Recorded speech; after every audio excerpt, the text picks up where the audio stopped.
శ్రీమన్నారాయణుడు అవాంగ్మానస గోచరుడు, అనంత శక్తి సంపన్నుడు, ప్రకృతి పురుషుల కంటెను విలక్షణమైనవాడు, సకల లోకములకు ఆధారమైనవాడు, ఆశ్రయించిన వారి యొక్క దుఃఖములను పోగొట్టువాడు. అట్టి పరమాత్ముని వలన శంకరుడు ఆపద నుండి బయటపడెను. అట్టి ఈ వృత్తాంతమును ప్రవచించిన వారు వినినవారు సాంసారిక దుఃఖముల నుండి శత్రువుల భయము నుండి విముక్తులగుదురు. శ్రీ గురుభ్యో నమః. శ్రీకృష్ణ పరబ్రహ్మణే నమః. శ్రీమద్ భాగవత మహాపురాణమునందలి దశమస్కంధములోని ఉత్తరార్థమునందు 39వ అధ్యాయము ప్రారంభము. ఈ అధ్యాయంలో వృకాసుని వృత్తాంతమును గురించి తెలుసుకుందాము. పరీక్షణ్ మహారాజు అడిగెను, మహాత్మా సుఖయోగి పరమశివుడు సకల భోగములను పరిత్యజించినవాడు.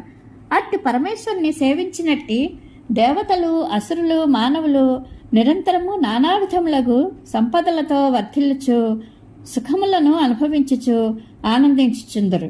కాని సకల సంపదలకు నిలవైన లక్ష్మీదేవికి పతియగు శ్రీహరిని సంతతము భక్తితో భజించినట్టి వారు మాత్రము అట్లు లేరు.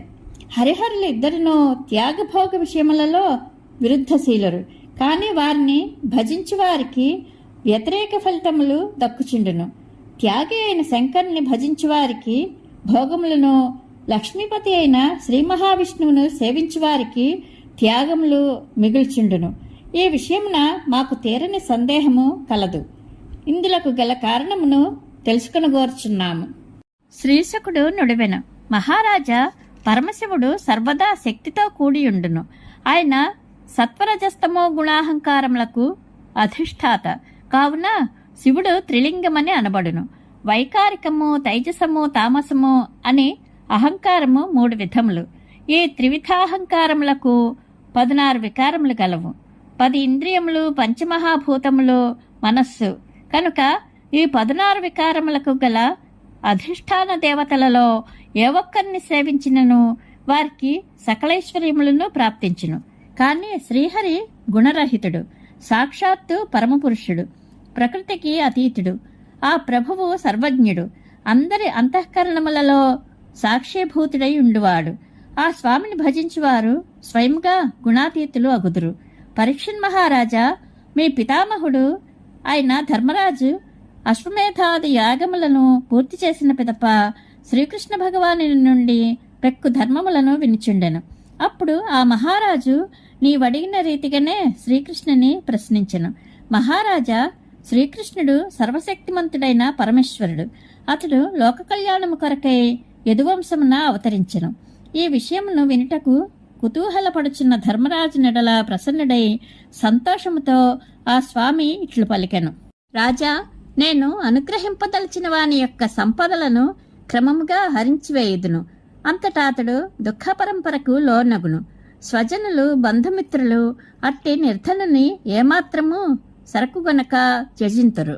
ఆ స్థితిలో అతడు ధనార్జన కొరకై పలు రీతుల పాటుపడును. కాని అతని కృషి అంతైనో నిష్ఫలమగుచుండును. ఈ విధముగా అతని ప్రయత్నములు అన్నీనో వమ్మగుటిచే అతడు సంపదల ఎడ విరక్తుడగును. క్రమముగా అతడు నా భక్తులతో చెలిమి చేయును. అతనికి కలిగిన అనుభవం అంతైనో నా అనుగ్రహ ఫలితమే. ఈ ప్రకారముగా నిర్హేతుకమై నా కృప అతనిపై నిరంతరము వర్షించుచుండును. నేను ప్రకృతి పురుషుల కంటెను విలక్షుడను. నేను సూక్ష్మరూపమున అంతటను ప్రవేశింతును. జ్ఞానస్వరూపుడను, దేశకాల వస్తువులకు అపరిచ్ఛిన్నుడను. అట్టి పరబ్రహ్మస్వరూపుడనైన నన్ను ఆరాధించి ప్రసన్నం చేసుకొనుట సామాన్య జనులకు అంతగా సులభము కాదు. అందువలన వారు నా వైపు మరలక తాత్కాలిక సుఖలాభములకై ఇతర దేవతలను ఆరాధింతురు. మొదట వారికి అవి సుఖములుగా అనిపించినను పరిణామమున దుఃఖములనే మిగిల్చును. అట్టి వారు సులభముగా సంతోషించడి పరమశివుడు మొదలగు ఇతర దేవతల అనుగ్రహమున రాజ్యాధికారములను, సంపదలను పొందినప్పటికీ క్రమముగా ధనగర్వితులగుతురు.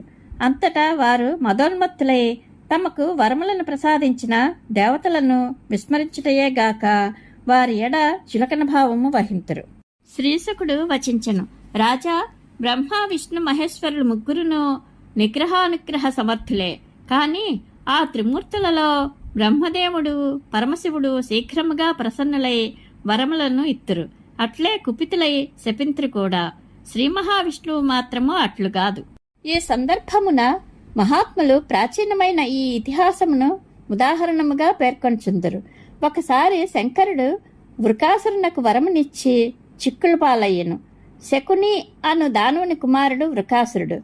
ఆ దుర్మతి మార్గంలో కలిసిన నారదుని చూచి, మహర్షి, త్రిమూర్తులలో సులభముగా ఎవరు ప్రసన్నులగుదురు అని ప్రశ్నించాను. అప్పుడు నారదుడు ఇట్లు పలికెను, వృకాసుర, పరమశివుడు స్వల్పమైన ఆరాధనలకే సంతుష్టుడగును, అట్లే అల్పమైన అపరాధములకే కుపితుడగును. కనుక ఆ శంకరుని ఆరాధింపుము, నీ మనోరథములు వెంటనే ఈడేరును. రావణుడు, బాణాసురుడు వందిమాగధుల వలె ఆ కైలాసపతిని స్తుతించిరి. అందులకు ప్రసన్నుడై ఆ స్వామి వారికి అపారమైన ఐశ్వర్యములను అనుగ్రహించెను. అంతటా వరగర్వితుడైన రావణాసురుడు కైలాసపర్వతమును ఎత్తుట కంపింపచేయుట వలన శివుడు బాధపడవలసి వచ్చెను. అట్లే బాణాసురుని అనుచితమైన కోరిక కారణముగా అతని పురమునకు ద్వారపాలకుడై ఆ స్వామి చిన్నబోవలసి వచ్చెను. ఆ విధముగా అసుతోషుడై శంకరుడు సంకటముల పాలయ్యను. నారదుని ఉపదేశమును విన్నంతనే వృకాసురుడు కేదార క్షేత్రమునకు వెళ్ళెను.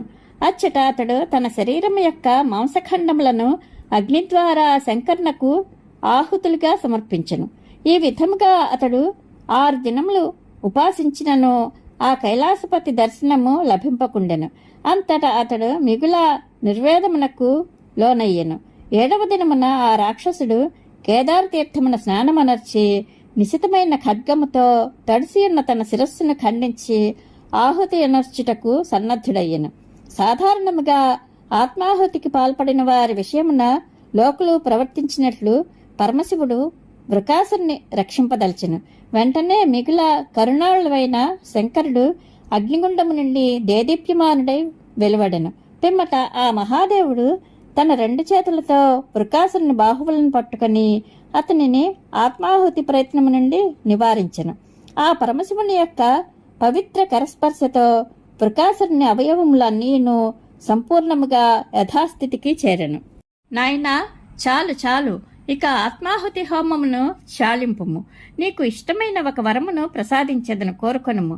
భక్తులు శ్రద్ధగా కావించిన జలాభిషేకంతోడనే ఎంతయో సంతుష్టుడనయ్యదను. వ్యర్థముగా నీ శరీరమును ఏల హింసించదవు?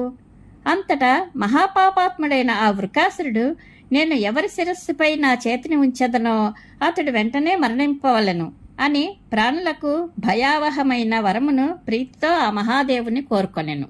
పరీక్షణ్ మహారాజా ఆ దుష్టుని ప్రార్థనను విని శంకరుడు మొదట కొంత ఆందోళనకు లోనయ్యెను. కాని పిమ్మట ఆ స్వామి నవ్వుచు, సరే అట్లే కానిమ్ము అని పలుకుచు పాముకు పాల్పోసినట్లు అతనికి ఆ వరమును ఇచ్చెను. శివుడు ఇట్లు పలికిన వెంటనే వృకాసుని మనస్సులో గౌరీదేవిని హరించుటకై కోరిక పెళ్ళుబుకెను. అంతటా ఆ రాక్షసుడు ఆ వరప్రభావమును పరీక్షించుటకై శంకరుని శిరస్సుపై చేయి పెట్టుటకు సిద్ధపడెను. అప్పుడు కైలాసపతి స్వయంకృతాపరాధమునకు మిక్కిలి కలవరపడెను. పిమ్మట ఆ పార్వతీపతి భయముతో కంపించుచు పరుగిడసాగెను. ఆ అసురుడు ఆ స్వామిని వెంటాడెను. అంతట పరమశివుడు ఉత్తర దిశగా దిగంతముల వరకు పరిగెత్తదొడంగెను.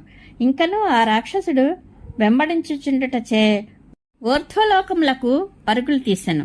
బ్రహ్మేంద్రాది దేవతలు కూడా శంకరుని సంకట స్థితిని తొలగించుటకు ఉపాయము తెలియక మిన్నకుండిరి. ఆ స్థితిలో ఆ స్వామి ప్రకృతికి అతీతమై జ్యోతిర్మయమగు వైకుంఠమునకు వెళ్ళెను. ఆ దివ్యమండలమున శ్రీమన్నారాయణుడు దేదీప్యమానుడే వెలుగొందుచుండెను. ఆ వైకుంఠధామము సర్వసంగ పరిత్యాగులై భూతదయా పరిపూర్ణులకు ప్రశాంతాత్ములకు పరమాశ్రయము. అచ్చటికి చేరిన పుణ్యాత్ములకు పునరావృత్తి ఉండదు. ఆపన్నుల దుఃఖములను దూరమునర్చినట్టి శ్రీహరి దూరము నుండియే శంకరుని సంకట స్థితిని గమనించెను. అంతటా ఆ దేవదేవుడు తన యోగమాయా ప్రభావమున ఒక బ్రహ్మచారిగా మారి వృకాసుని వైపుగా వెళ్ళెను. ఆ బ్రహ్మచారి దర్భలతో నిర్మితమైన కటుసూత్రమును, నల్ల జింక చర్మమును, దండమును, రుద్రాక్షమాలను ధరించి ప్రజ్వలాగ్ని వలె తేజరిల్లుచుండెను. ఆ వటువు తన చేతులలో దర్భలను ధరించి వినమ్రతతో వృకాసునకు అభివాదనమనర్చి అభినయపూర్వకముగా ఇట్లు పలికెను. శకుని కుమారుడవైన వృకాసుర, నీవు ఎంతయో అలసిపోయినట్లు కనబడుచున్నది. నీవు చాలా దూరము నుండి వచ్చుచున్నావా? ఈ మానవ శరీరము వివిధముల కోరికలను తీర్చినట్టే సాధనము. దీనిని అలసటకు గురిచేయక ఒక్క క్షణకాలము ఇచ్చట విశ్రమింపుము. ప్రభు, ఇంతగా ప్రయాసపడుచు ఇటు వచ్చుటకు కారణమేమి? మాకు వివరించుటకు వీలునచ్చో తెలుపుము. సాధారణముగా జనులు ఆత్మీయులతో ఆలోచించి తమ కార్యములను నెరవేర్చుకొనిచుందరు కదా. శ్రీశుకుడు వచించను. బ్రహ్మచారిగానున్న శ్రీహరి ఇట్లు అమృతము వలె తీయతీయని మృదువచనములు పలుకటతో వృకాసురుని బడలికలన్నీను తొలగిపోయినట్లయ్యను.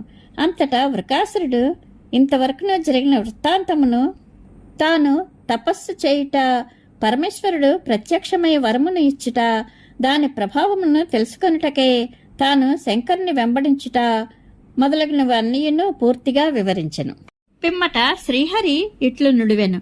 వృకాసుర, నీవు చెప్పినదే నిజమైనచో ఆ శంకరుని మాటను నేను విశ్వసింపను. ఏలయన అతడు దక్షుని శాపము వలన పిశాచత్వమును పొందెను. అతడు ఇప్పుడు భూతప్రేత పిశాచములకు అధిపతి. పిశాచముల మాటలు నమ్మదగినవి కావు కదా. దానవరాజా, నీవు ఎంతో గొప్పవాడవై ఉండి కూడా ఇంత చిన్న చిన్న మాటలను నమ్మెదవా ఏమి? ఒకవేళ నీవు ఇప్పటికినీ ఆయనను జగద్గురువుగా విశ్వసించుచున్నచో ఆయన ఇచ్చిన వరం యొక్క ప్రభావమును పరీక్షించుటకై వెంటనే నీ చేతిని నీ శిరస్సుపై ఉంచుకొనుము. దానవవీర, ఆ శంభుని పలుకులు అసత్యములైనచో మరలా అతడు ఎప్పటికీ అబద్ధములు ఆడకుండునట్లుగా ఆ అసత్యవాదిని సంహరింపుము. శ్రీహరి ఇట్లు మనోహరమై భ్రమకల్పునట్టి మాటలను పలుకగా వృకాసురుడు వివేకమును కోల్పోయెను. అంతటా ఆ బుద్ధిహీనుడు తాను పొందిన ఆ వరము వలన కలిగేటి ప్రమాదమును మరచి తన చేతిని తన తలపై పెట్టుకొనెను. మరుక్షణమే పిడుగుపాటునకు గురి అయినట్లుగా వృకాసురుని తల బ్రద్దలైపోవుటతో అతడు నేలపాలయ్యెను. అంతటా ఆకాశం నుండి జయము జయము, నమో నమః, సాధు సాధు అని వచనములు వినవచ్చును. పాపాత్ముడైన వృకాసురుడు హతుడి కాగా పరమశివుని సంకట స్థితి తొలగిపోవుటతో దేవతలు, మహర్షులు, పితృదేవతలు, గంధర్వులు మొదలగువారు సంతోషముతో పుష్పవర్షములను కురిపించిరి. పురుషోత్తముడైన శ్రీహరి ఆపద నుండి బయటపడిన శంకరుని సమీపించి ఇట్లు పలికెను. మహాదేవ, కైలాసపతి, భళి, ఈ దుష్టుడు తాను చేసుకొనిన పాపముల ఫలితముగా హతుడయ్యను.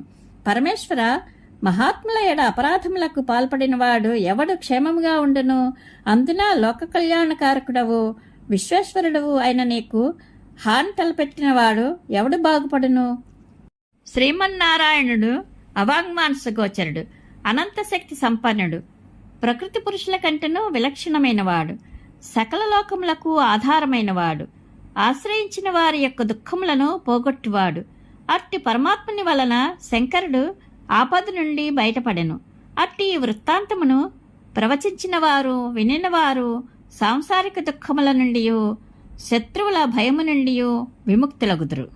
ఇది శ్రీమద్భాగవత మహాపురాణం నందలి దశమస్కంధములోని ఉత్తరార్థమునందు 39వ అధ్యాయము సంపూర్ణము. శ్రీకృష్ణానుగ్రహ ప్రాప్తిరస్తు. శుభం భూయాత్.